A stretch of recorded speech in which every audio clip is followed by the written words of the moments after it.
and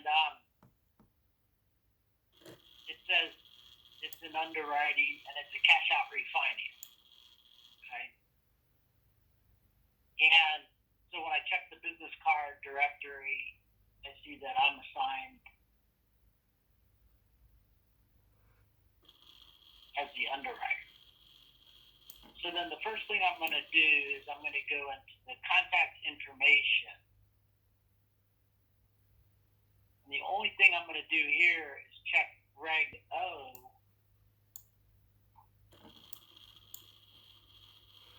and duplicate loans. So if I click on the duplicate loan check for the borrower, there's no duplicates found. And I'm not sure, honestly, if I need to check the second borrower. I guess I do. If I go to her, I do the same thing. You can have one borrower. Fine. So we don't have any duplicate loans. So then I get back to the contact information, and I'm going to go up here to Reg O.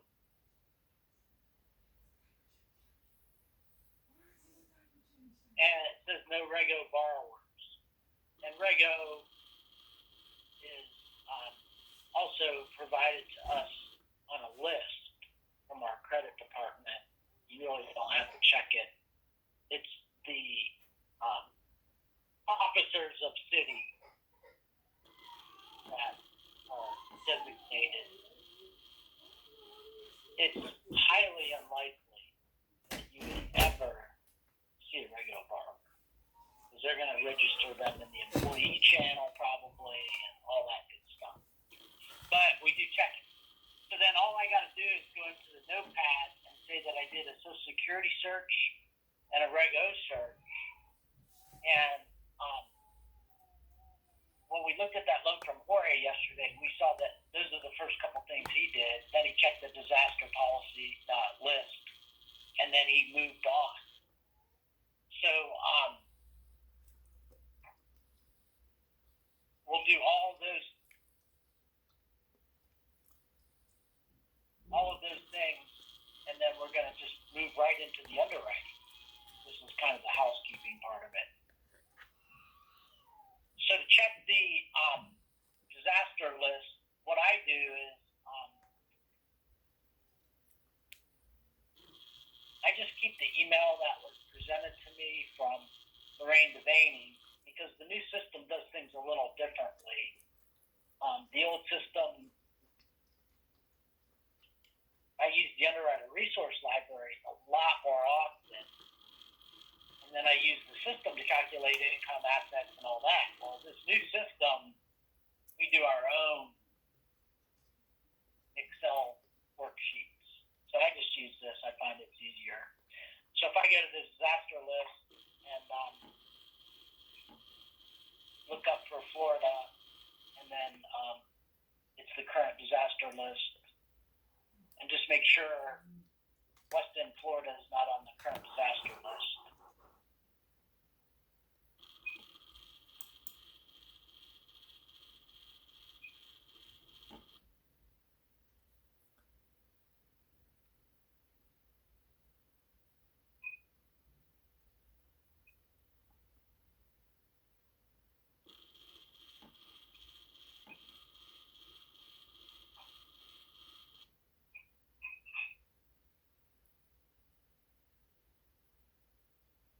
So in Florida, we know it's Broward County, and it's not on the list. And then I close this out.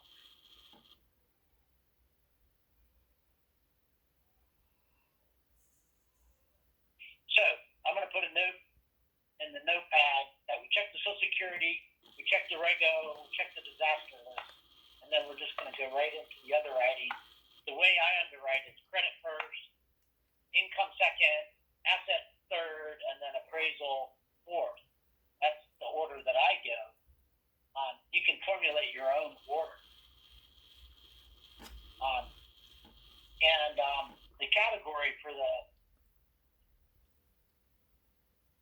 believe is underwriting. That's what I've been using.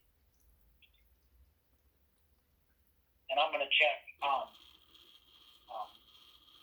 SSC, Rego,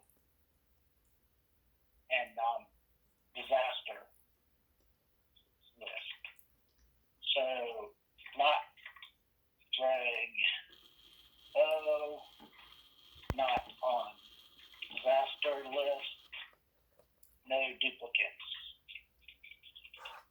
Now, I'll save this, and then I have to go into my key dates and tell the key dates that I just did all that. So this is just you reminding yourself later that you did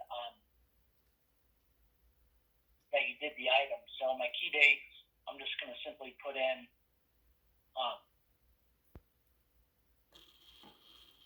key dates processing. You tell it Rego, and so down at the bottom here you have Rego on key dates processing. So we checked it today, and I believe that's the only thing on Rego on processing. Then key dates underwriting. So what you're going to want to do is you're going to want to zero in on the key dates underwriting, and the Social Security check was what I did. Now the net tangible benefit is real easy. You don't have to do a whole lot. If you want, you could have added a fourth item to that note that I just put in and say net tangible benefit is cash out. If you have it here, I believe that's sufficient to allow you to go ahead and not have to input net tangible benefit is cash out. Most of your refinance benefits either going to be cash out or lower rate because rates are still historically low. You can check off the pick list if you want something better, but just make sure you check something and make sure what you check is accurate. But normally on a rate and term, it's a reduction in the interest rate, whatever that is, reduction in interest rate. There may be more than one. You may be lowering your rate, getting cash out, reducing the term, all of the above. Well, you just pick one. In this case, it's cash out. And so really, I'm ready to underwrite the file. And so what I'm going to do is I'm going to go to Doc Repository. And I'm going to underwrite the credit. And the credit report, I'm also going to be able to clear the Patriot Act. I'm going to input my credit report date and try to check if there's any fraud flags that are noted in the credit report. And then I'm going to try to see if it's a Citibank loan. And so the credit report usually will take you the most time in underwriting. And so why not get that out of the way? It's the most demanding because you got to bounce around and do a lot of inputs on credit report. You might have to add a condition for explanation of other addresses, and so on and so forth. I always assume borrowers have lived there 2 years. If you want to check the application for that, you can do it. But also the day they open the loan and whatnot. But that assists you with knowing if you have duplicate or additional addresses. Because obviously if a borrower says they've only lived there a year, then you have to follow the breadcrumbs to find out the trail of prior addresses and all that good stuff. So the credit report is going to tell me a lot, right? So it's going to tell me their socials. Certainly at the top here, when it says sources and it says Equifax, TransUnion, Experian, if you have an asterisk next to one of these or two of these, then you're in big trouble, right? You say, asterisk is always indicating one of them didn't return, as well as you didn't get 3 scores for each borrower.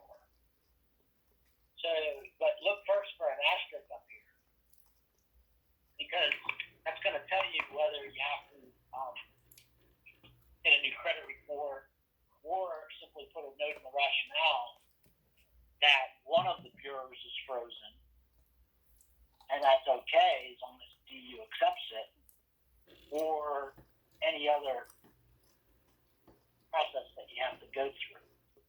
But in this case, we're looking good.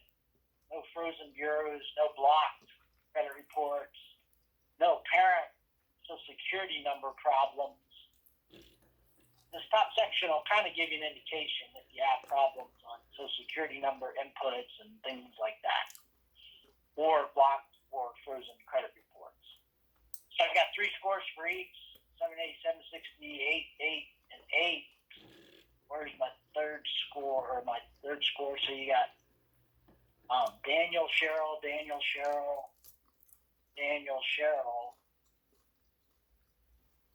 So it looks like I got all the scores that I need. The system's going to calculate it for you. It's the mid score for each borrower, and then the lower of the two. So if you wanted to be calculated it on your own, you have to look at each borrower, and it looks like they both have pretty high scores. Her mid score looks like it's 804, maybe. His mid score looks like it's 781. 781. 84. No, his mid score is 801. Her mid score is 804. So the mid score should be 801. But the system does it for you, so you don't have to go through that necessarily. If it's not 801, then sorry, I apologize. The real estate debts are, there's 2 debts that have been reported. One that's open with a $46,000 balance. There's a little bit of installment loan, a little bit of revolving debt. No late payments recorded here. The fraud shields and all this, everything looks like it went through. Don't see any issues to resolve. If you get in this top section here, okay,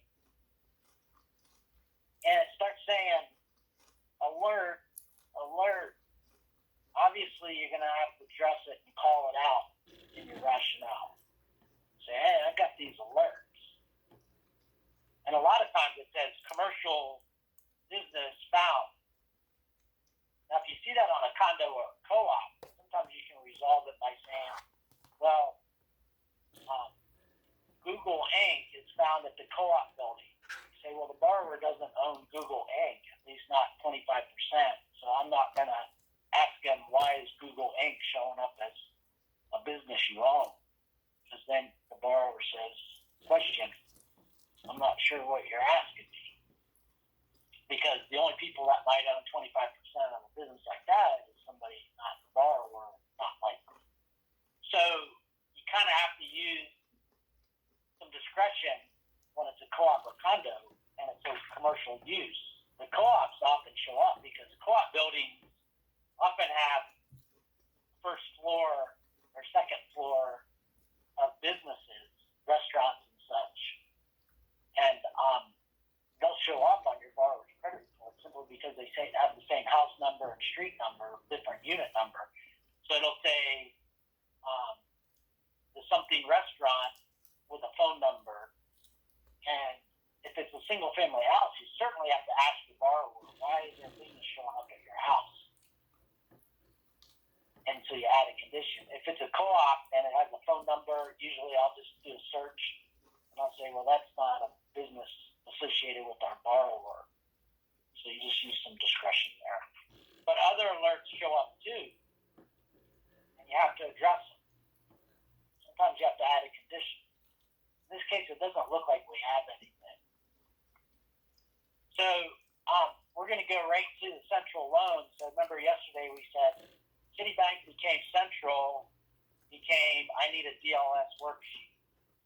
So before I even go further, I know I'm going to be paying off this mortgage, $46,000 balance, and I know the trended data shows me it doesn't look like anybody was making late payments. There's no tickers here, and there's no trended data that tells me their doing anything other than making their payments.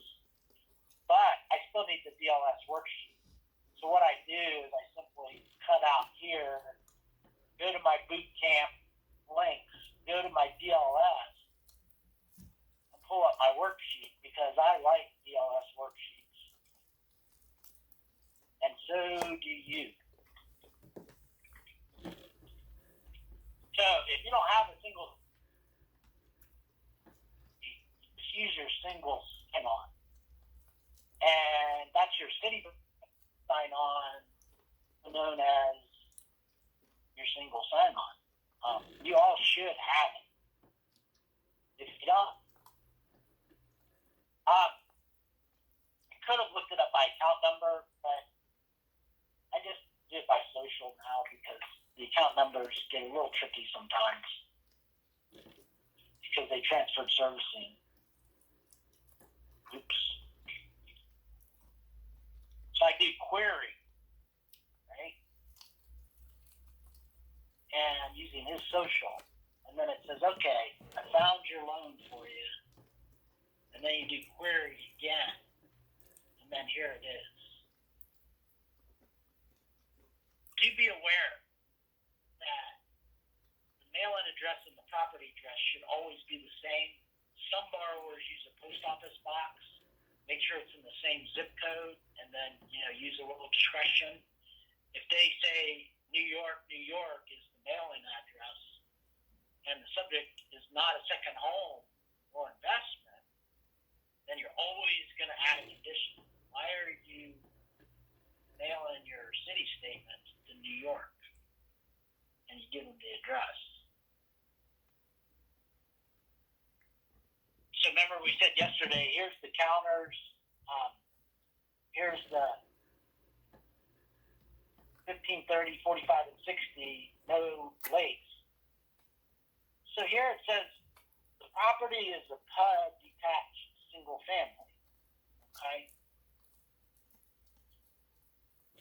So that's important because they registered this loan as not a PUD.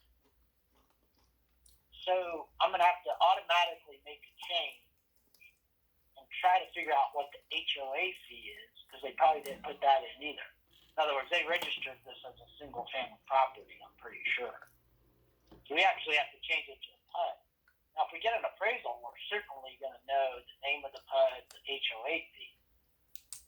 But if it's an appraisal waiver, you really have to identify the HOA fee. Now, you can do that in a bunch of different ways. The easy way is usually just ask the borrower, what's your HOA fee? If you have their bank statements, a lot of times you'll see it, unless they pay quarterly or semi-annually or annually, and then you don't see much. But you got to believe that it's a PUD if this says it is. Now, this isn't always completely accurate, but until we find out otherwise, we're going to have to code it as a PUD, detached single family. Title might show you that too. If you have an appraisal, you're going to, I'm not sure if we're going to get an appraisal on this or not. We'll find that out in a second. You're going to be able to tell from the appraisal for sure because they usually peg it exactly. You can do a web search and say Silk Tree Lane, Zillow, and might as well do it, right? 1028 Silk Tree Lane. At Fort Lauderdale and Weston are side by side, right? So the mailing address is Fort Lauderdale or Weston 1028, right? 1028 Silk Tree.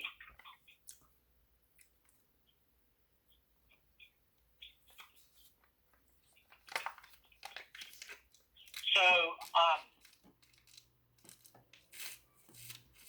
it's not a big concern that the actual address is Fort Lauderdale. The title report will tell us the address if we need to change it. So this says single family house, realtor.com. Let's see if realtor says there's a HOA fee.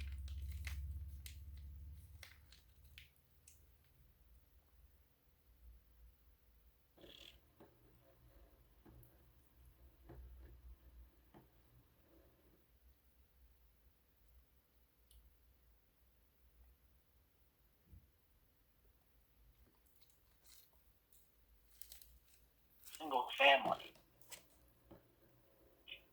Well, maybe the HOA isn't active, so it doesn't really say.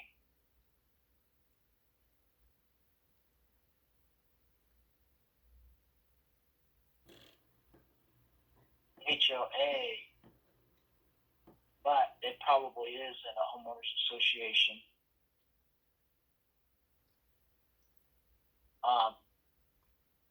So you kind of get sidetracked on this, but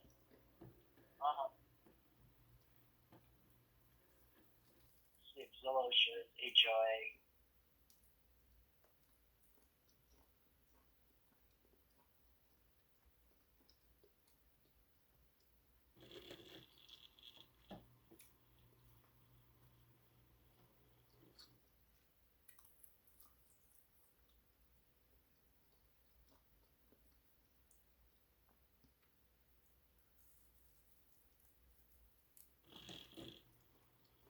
Well, you don't get a lot. I thought these were a little better websites sometimes, but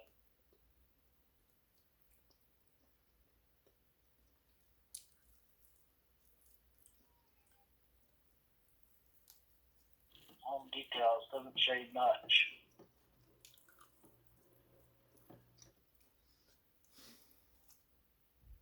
So anyway, we'll just go back to our DLF, and we'll probably change it to PUD and ask them for an HOA fee until we get the appraisal or the title or confirmation from the borrower that there is no HOA fee, and then we may change it to single family, but it looks like it's in a PUD. So what I do with this is I always upload it. So everything you do, you have to upload. And on every on-us refinance, you have to upload this. And I'll show you the data here. So what they're doing is their insurance is not escrow, but their taxes is escrow. Okay? And the reason why we know that is they're not dispersing any for taxes, and the bill status is a 1 instead of a 5. I said that backwards. They're not escrowing for insurance, but they are for taxes. Taxes in Florida, you can use the November discount. And what happens in Florida is you get a 5% discount in November. And it's okay to use that amount.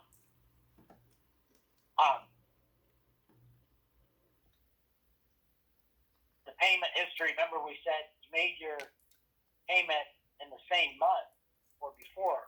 Well, these borrowers are actually making their payments early, right? So you don't see that often, but they're making their 7/1 payment. So the bill comes in the mail, it's due on 7/1. On 7/15, they're going to start charging you late fees, right? On 8/1, they're going to say you're 30 days late. Well, they're actually avoiding all that by saying, you know what, I'll do it on June 14th. I'll send you my payment for July 1st. And they're doing that consistently. So they're paying ahead. So you don't have any worries about their payment history here. But what they want us to do is if they were in forbearance, because you will get some borrowers that were in forbearance, and you'll see missing dates here. And these are the ones,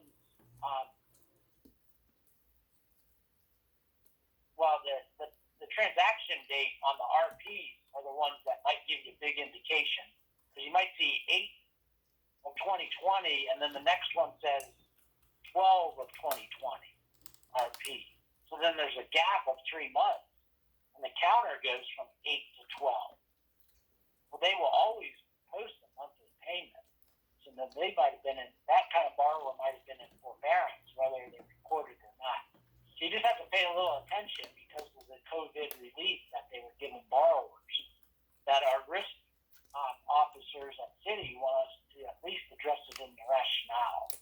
And if they're currently in a forbearance plan, they want us to get a copy of the plan document. We saw a lot of that last year.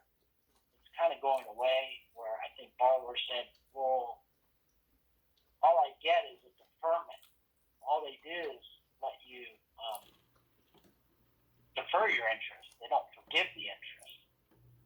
So I think borrowers finally caught on to that and said, well, that's not doing me much good. Just delaying paying interest doesn't do a ton of good. So I think a lot of borrowers said, you know what, I'm just going to start making payments. So I'm going to print this. And one other item here is the current investor, not that it matters that much, but Fannie Mae owns the existing loan. And it doesn't have a whole lot of bearing on the new loan. If they were eligible for some sort of a fancy program, it would be here. Well, they are. They're eligible for a conventional loan. That's a fancy program, because that's what we're doing. These other codes, they're not going to mean a lot to you.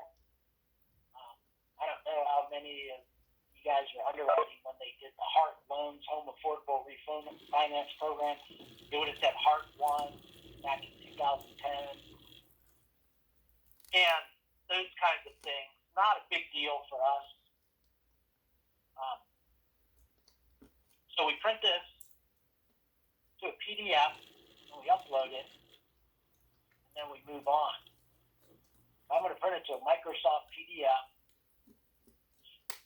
and I'm always going to try to store them where I can find them.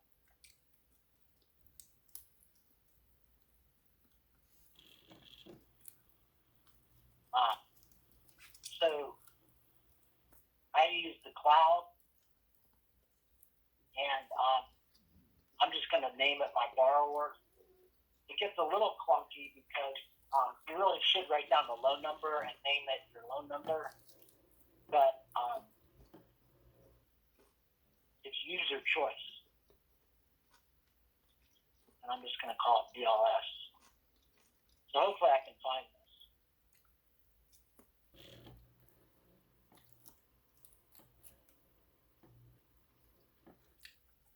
So then I go back to my doc repository and I upload that. And the way I do that is try to find it. So I go to my plus here, and I want a new document, and I want to call it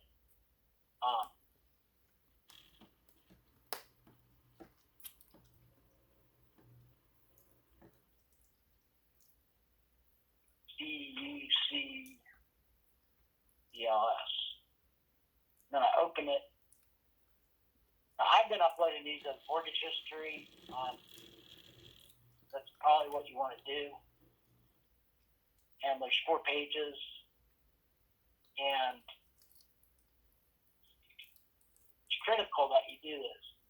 If you don't, you're not going to pass your audits. Because they're going to say, where's your DLS?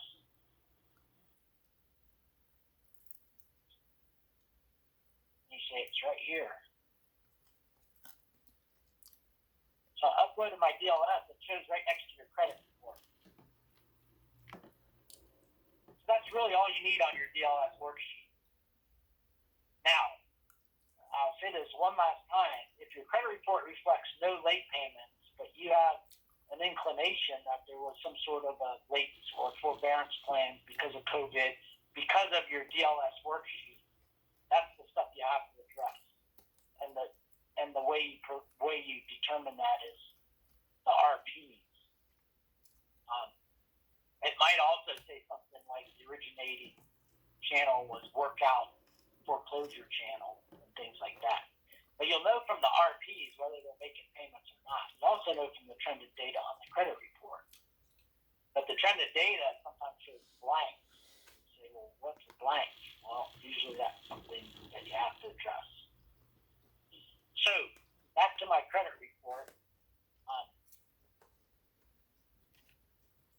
care of the mortgage loan. So really all I need to do is check, see if they have leases. And this looks like it's a fixed rate Honda loan. So that's going to be an installment, not a lease.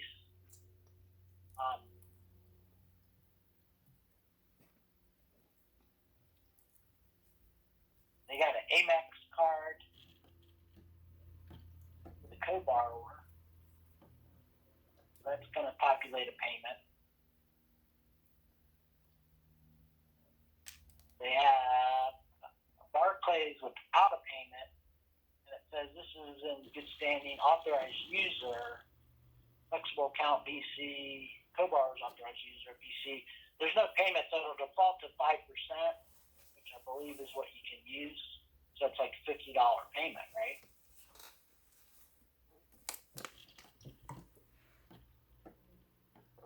Then they have another credit card.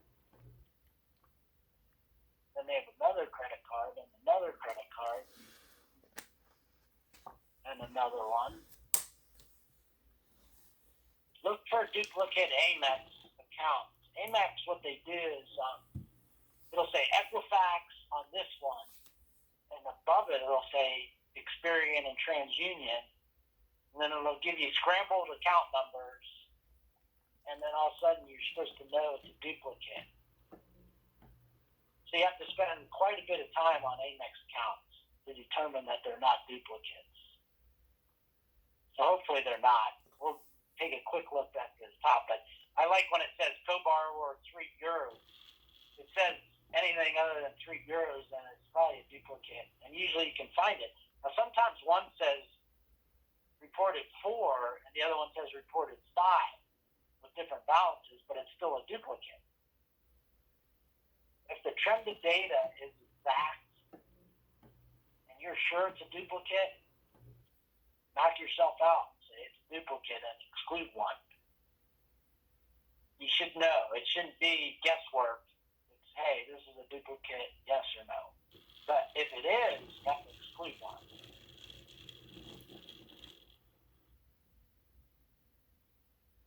Citibank card, this one's actually going to show the payment of $35. We just use the payments that are posted here. They have quite a bit of revolving